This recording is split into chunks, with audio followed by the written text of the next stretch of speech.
রমজান সমাগত, মুমিন হৃদয়ে আনন্দের হিল্লোল, সওয়াবের মাস, সওয়াব অর্জনের মাস।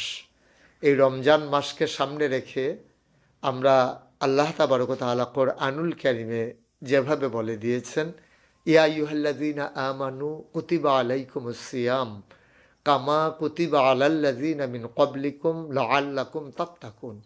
হে ঈমানদারেরা, তোমাদের জন্য রমজানের রোজা ফরজ করে দেওয়া হয়েছে, যেমন করে ফরজ করে দেওয়া হয়েছিল তোমাদের পূর্বের যারা উম্মত সবার উপরে, যত নবীর উম্মত এসেছেন সবার উপরে রমজানের রোজা ফরজ করে দেওয়া হয়েছিল। কেন এই রমজানের রোজা? আল্লাহ তাবারক ওয়া তাআলা আয়াতের ভিতরেই নির্ধারণ করে দিয়েছেন, লাআল্লাকুম তাত্তাকুন, তোমাদের অন্তরে যেন আল্লাহর ভয় পয়দা হয়।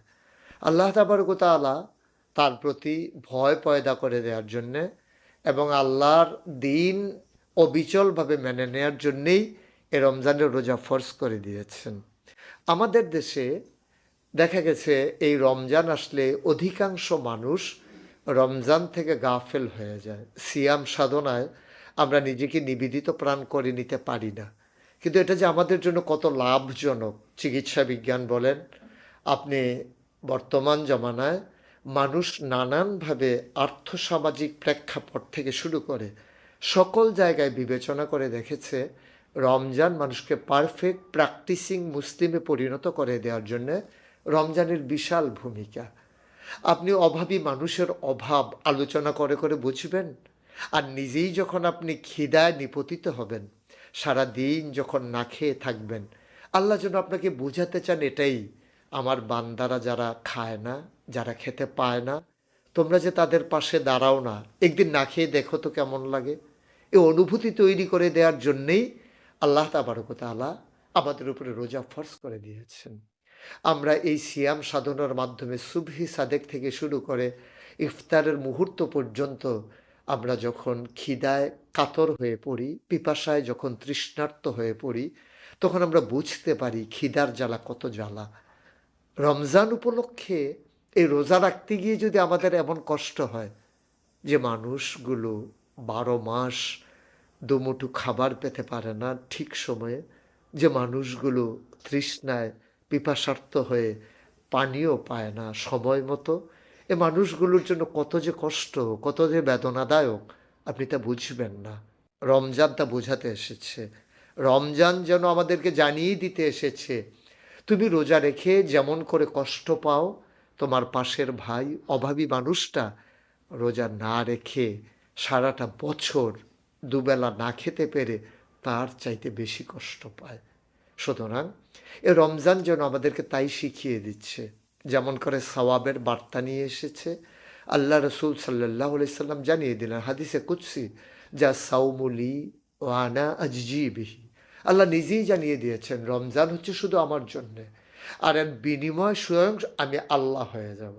সুবহান, এটা বিশাল বড় একটা নেয়ামত। স্বয়ং আল্লাহ আপনার হয়ে যাবেন। এর চাইতে একজন মোমেন জীবনের আর কি চাওয়া থাকতে পারে? এ চাওয়াকে পাওয়ায় পূর্ণতা দেওয়ার জন্যে আল্লাহ ঘোষণা দিয়েছেন। আল্লাহ রসুল সাল্লাল্লাহু আলাইহি ওয়াসাল্লাম বলেছেন, মান সামা রমাদানান ঈমানান ওয়া ইহতিসাবান গুফিরা লাহু মা তাকাদ্দামা মিন যামবি। যে ব্যক্তি ঈমান এবং ইহতিসাবের সাথে রমজানের রোজাগুলো রাখবে, আল্লাহ তার পূর্বের জীবনের সমস্ত গুনাহগুলো আল্লাহ মাফ করে দেবেন। আসুন এই রমজানকে সামনে রেখে আমরা আমাদের করণীয়কে নির্ধারণ করে নেই। আমরা নিজেরা রোজা রাখব, আমাদের অধীনস্থ যারা তাদেরকে আমরা রোজা রাখানোর জন্য প্রচেষ্টা চালাবো।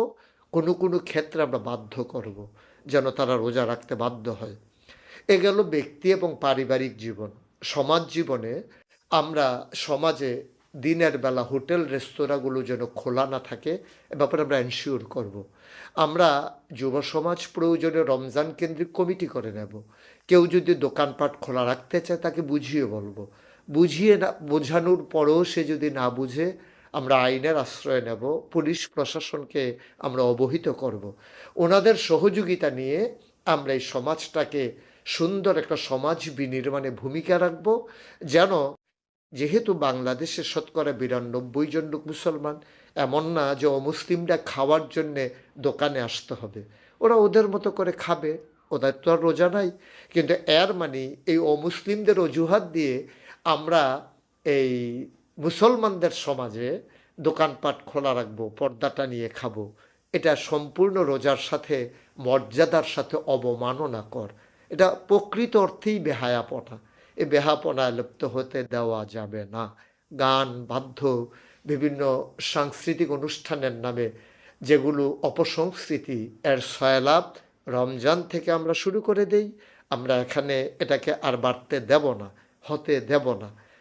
মূলমন্ত্র হওয়া উচিত এটাই, অন্যায় করব না, কাউকে অন্যায় করতে দেব না, অপসংস্কৃতির সাথে নিজে গা ভাসিয়ে দেব না, কাউকে গা ভাসাতে দেব না।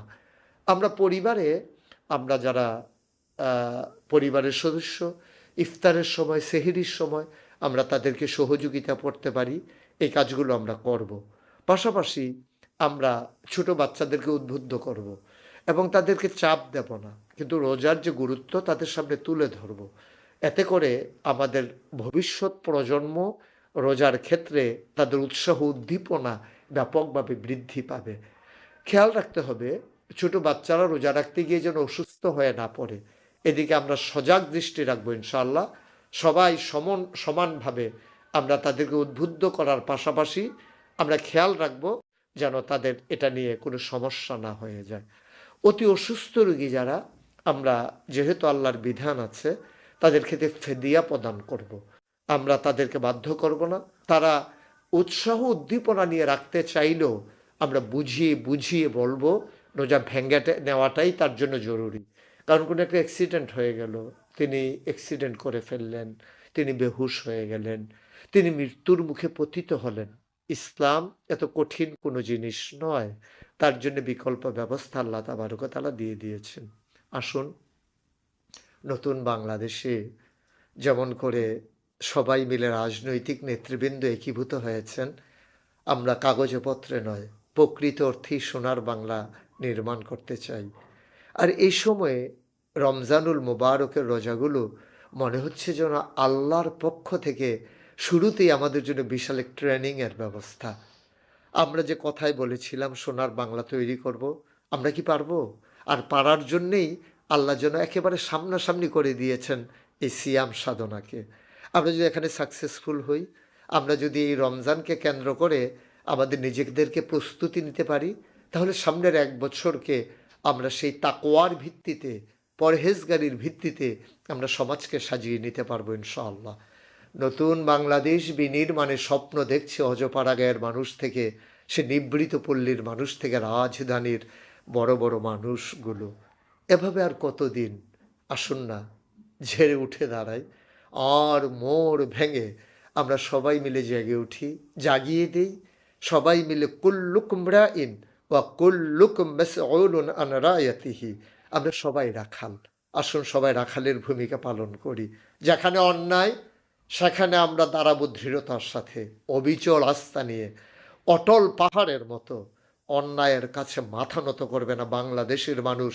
এই মূল মন্ত্র নিয়ে রমজানের রোজাগুলো আমাদের মাঝ থেকে বিদায় নেবে। আল্লাহ তাবারক ওয়া তাআলা দীপ্ত শপথ গ্রহণ করে পথ চলায় এগিয়ে যাওয়ার তৌফিক দান করুক। সবার জন্য দোয়া করি, সবার কাছে দোয়া চাই।